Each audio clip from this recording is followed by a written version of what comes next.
सुरेश, ये मैं क्या सुन रही हूँ? तुम्हारा साला और उसकी बीवी हमारे घर आए हुए हैं। भला ये क्या बात हुई? क्या उन लोगों को इतनी भी तमीज नहीं? कोई अपनी बहन बेटी के घर जाकर रहता है क्या? खैर, ये बताओ कब आए हैं वो लोग और कितने दिनों के लिए आए हैं? क्या अपने बच्चों को भी साथ में लेकर आए हैं? देवयानी जी ने फोन पर अपने बेटे सुरेश के सामने सवालों की झड़ी लगा दी।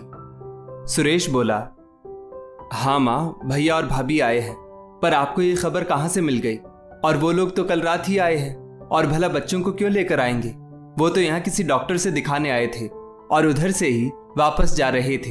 हमारी बात हुई तो मैंने और सुगंधा ने बहुत जिद की तो वे लोग आज के लिए यहाँ रुक गए। और माँ, ये गुजरे जमाने की बात है जब लड़की के मायके वाले उसके घर पर नहीं आते थे। आज के जमाने में कौन इतना सोचता है?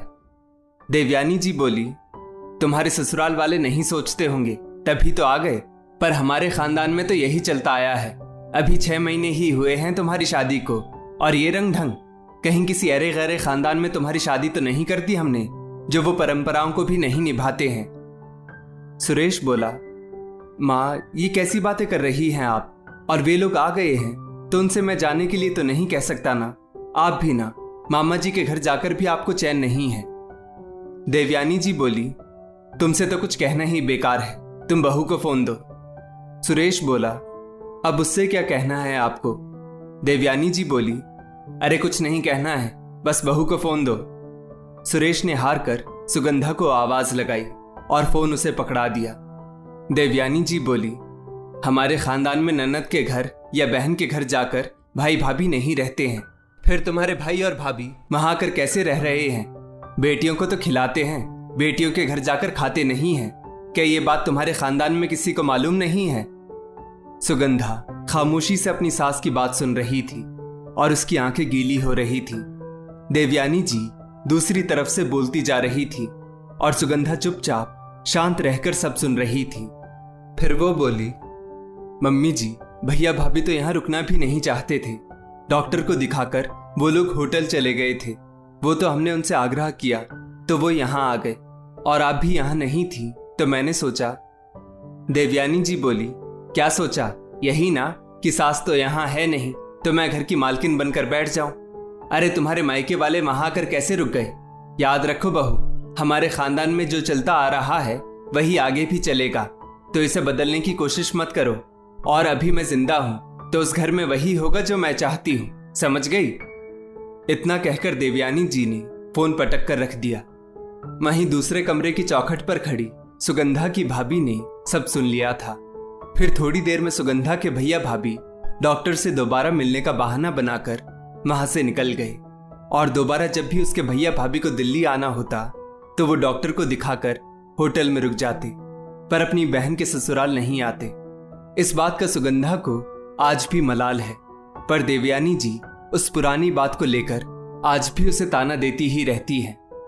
समय बीता, सावन का महीना आ रहा था तो सुगंधा की ननद बबीता मायके आई हुई थी।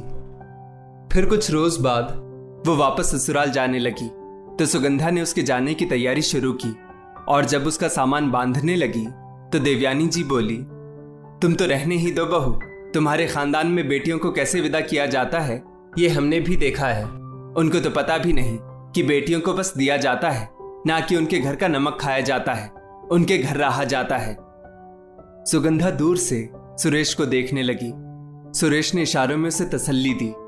सब कुछ सुनने के बाद भी सुगंधा रसोई में गई और वहां से मिठाई के डब्बे लेकर आई और देवयानी जी से बोली, मम्मी जी, ये मिठाई और कपड़े हैं जो मैंने दीदी के लिए मंगवाए थे, इन्हें भी पैक कर देती हूँ। बबीता बोली, भाभी अपना ध्यान रखा करो, मैं 2-4 दिन के लिए आती हूँ तो आप बुझी बुझी सी लगती हो। क्या मेरे आने से आप इतना थक जाती हो? कभी आओ मेरे शहर घूमने के लिए, देखना मैं आपको कितना घुमाऊंगी और मेरे चेहरे पर हमेशा मुस्कुराहट रहेगी। और हाँ, आओ तो कुछ दिन के लिए रहना हमारे घर पर, बड़ा मजा आएगा।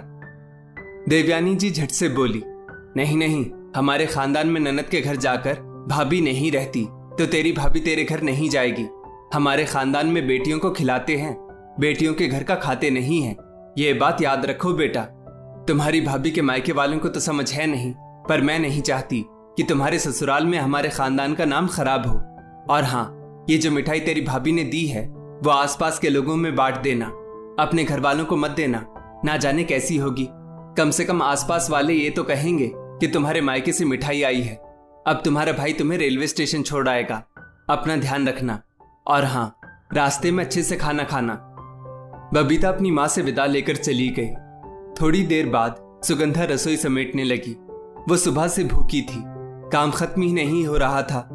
अपनी ननद बबीता के लिए 2 दिन से वो सब सामान व लड्डू बनाने में लगी थी। फिर भी कहने को तो सफर बस 5 घंटे का था, पर देवयानी जी ने कहा था कि रात में बबीता को घर जाकर खाना बनाना पड़ेगा, तो उसके सास ससुर और बाकी घर वालों के लिए खाना यहीं से बनाकर भेज दो। सुगंधा मन ही मन सोचने लगी, ससुराल वाले बस अपनी बेटी की ही चिंता क्यों करते हैं, कभी अपनी बहू के बारे में क्यों नहीं सोचते। बहू भी तो किसी घर की बेटी होती है। यही सोचते सोचते उसकी आंखें नम हो गई। उसे भूख इतनी तेज लगी थी कि वो डब्बा खोलकर खाने के लिए कुछ ढूंढने लगी। अचानक से उसने देखा कि लड्डुओं का डब्बा तो पूरा खाली है। सुगंधा बोली, अरे दीदी को देने के बाद भी इसमें लड्डू बचे हुए थे, कहाँ गए वो लड्डू। तभी घर की कामवाली बोली, भाभी अम्मा जी ने बचे हुए लड्डू भी पैक करके बबीता दीदी के झोले में रख दिए थे, ये कहकर कि ये डब्बा अपने कमरे में रखना, जब भूख लगे तो एक लड्डू खा लेना। आपको हो तो आपके लिए कुछ बना दूं, आपने सुबह से कुछ नहीं खाया है, देखो आपका चेहरा कैसे मुरझा गया है। सुगंधा बोली, नहीं नहीं विमला, तुम घर जाओ, बहुत देर हो गई है, मैं अपने लिए 2 रोटियां सेक लूंगी।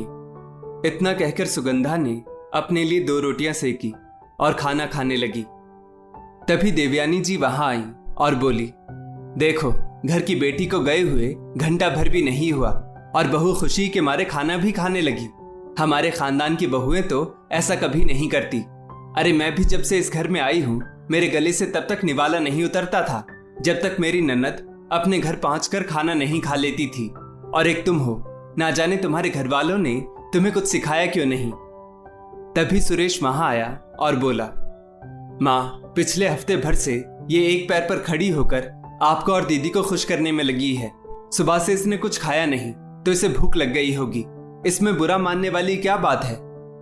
देवयानी जी बोली, आ गया जोरू का गुलाम, बीवी को कुछ बोला नहीं कि आगे आकर खड़ा हो जाता है। तुझे मालूम नहीं क्या कि हमारे खानदान में रसोई और औरतों के मामलों में मर्द नहीं पड़ा करते, जाए यहां से। सुगंधा का धैर्य जवाब दे गया। वो बोली, मम्मी जी माफ कीजिए, मैं सुबह से भूखी हूं और आपकी बेटी की ही सेवा में लगी थी और दीदी को मैंने अच्छे से खिलाकर भेजा है। अब ट्रेन 2 घंटे देरी से जाए तो क्या मैं रात भर भूखी रहूंगी। और एक बात, इस घर का तो पता नहीं, पर हमारे घर में बहू को भी इंसान ही समझते हैं, एक बेजान मशीन नहीं जो सुबह से रात तक लगातार काम करती रहे और उसकी भूख की किसी को चिंता ना हो। वैसे वो आपकी बेटी है तो इस नियम का पालन तो आपको करना चाहिए। फिर उनके जाने के तुरंत बाद आपने खाना कैसे खा लिया, कैसे निवाला उतरा आपके गले के नीचे, बोलिए। देवयानी जी की बोलती बंद हो गई, पर आज सुगंधा चुप नहीं रहने वाली थी। वो बोली, मम्मी जी ये अब मेरा भी घर है और इस घर के बारे में मुझे अभी ज्यादा कुछ पता नहीं, क्योंकि मुझे आए हुए अभी दिन ही कितने हुए हैं। पर मेरे मायके में बहू को कभी भूखा नहीं रखते हैं और ना ही जली कटी बातें सुनाकर उसका दिल जलाते हैं। अरे मेरी माँ तो सर्दियां आते ही पहले मेरी भाभी के लिए लड्डू बनाती थी और बाद में मुझे खाने के लिए देती थी।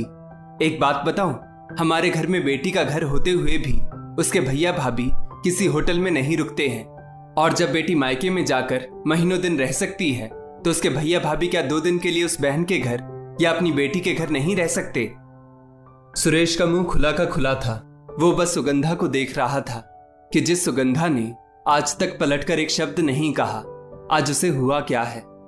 सुगंधा बोली, आप लोगों ने मेरा दिल बहुत दुखाया है। मेरे मायके में बेटी को विदाई भी हिसाब से दी जाती है और देने से पहले बेटे की जेब भी देखी जाती है कि कहीं इससे घर के बेटे पर अनावश्यक बोझ तो नहीं पड़ रहा है।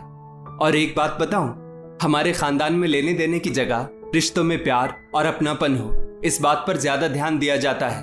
आपने कभी सोचा क्या कि आपने दीदी और उनके घर वालों के लिए इतनी शॉपिंग की तो इनकी जेब कितनी खाली हुई। सुरेश बोला, शांत हो जाओ सुगंधा, कोई बात नहीं, मैं मैनेज कर लूंगा। सुगंधा बोली, मैं जानती हूं आप मैनेज कर लेंगे, मैं भी ये सब कभी नहीं कहती। अरे, बेटी का भी उसके मायके में अधिकार होता है और बहू को भी प्यार और अपनेपन से रखा जाता है। आप जानते हैं, मेरे घर में तो मेरी भाभी हमेशा चहकती रहती है। ताने सुनकर वो मेरी तरह सिसकती नहीं है। इतना कहते कहते सुगंधा फपक कर रोने लगी। सुरेश के चुप करवाने के बाद भी सुगंधा के आंसू रुकने का नाम नहीं ले रहे थे। सुगंधा की बातें सुनकर देवयानी जी भौचक्की रह गई और उन्हें अपनी गलती का एहसास होने लगा कि सुगंधा कुछ गलत तो कह नहीं रही है। आखिर उन्होंने हमेशा उसे ताने ही दिए, कभी प्यार के दो शब्द नहीं कहे। देवयानी जी सुगंधा का हाथ पकड़कर बोली, बहू, मुझे माफ कर दो। तुमने बबीता के लिए कितना कुछ किया और मैं हमेशा तुम्हारी अपेक्षा करती रही। बेटी का घर भरने के चक्कर में मैंने अपने बेटे का घर खाली कर दिया। इस बात का तो मुझे अंदाजा ही नहीं था। सुरेश आगे बढ़कर बोला, नहीं माँ, ऐसी कोई बात नहीं है। आप सुगंधा की बातों का गलत मतलब मत लीजिए। देवयानी जी बोली, बस कर बेटा, बोलने दे मुझे, और मैं बहू की बातों का गलत मतलब नहीं निकाल रही हूँ। पर आज बहू ने मुझे आईना दिखा दिया जिसमें मैं खुद से ही नजरें नहीं मिला पा रही हूँ। और मेरी बेटी भी कैसी है, जो मुझसे बस लेने आती है। कभी आज तक मुझे या तुझे कभी कुछ दिया तो नहीं है उसने। देवयानी जी सुगंधा से बोली, बहू, आज तुमने मेरी आंखें खोल दी है। आगे से ऐसा कभी नहीं होगा और मैं खुद तुम्हारे भैया भाभी को यहाँ आने का न्योता दूंगी और अपने व्यवहार के लिए उनसे माफी भी मांगूंगी। सुगंधा आगे बढ़कर देवयानी जी से बोली, नहीं मम्मी जी, आप बड़ी हैं। आपका हाथ आशीर्वाद देने के लिए उठता है तभी अच्छा लगता है, माफी मांगने के लिए नहीं। देवयानी जी ने आगे बढ़कर सुगंधा को गले से लगा लिया और सुगंधा ने भी अपने मन से सब पुराने गिले शिकवे मिटा दिए। दोस्तों, इस स्टोरी को लेकर आपकी क्या राय है, नीचे कमेंट करके जरूर बताइएगा। और ऐसी ही और भी बेहतरीन वीडियोस के लिए हमारा पेज जरूर फॉलो करें। धन्यवाद।